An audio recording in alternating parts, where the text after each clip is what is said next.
Храпишь? Будешь себя по ночам? Или не даешь спать своей второй половинке? Казалось бы, при чем тут стоматология и почему такая новость может быть у нас?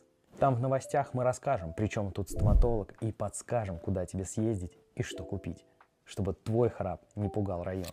Да и в плацкарте тебе потом скажут спасибо, не натолкают полный рот вонючих носков.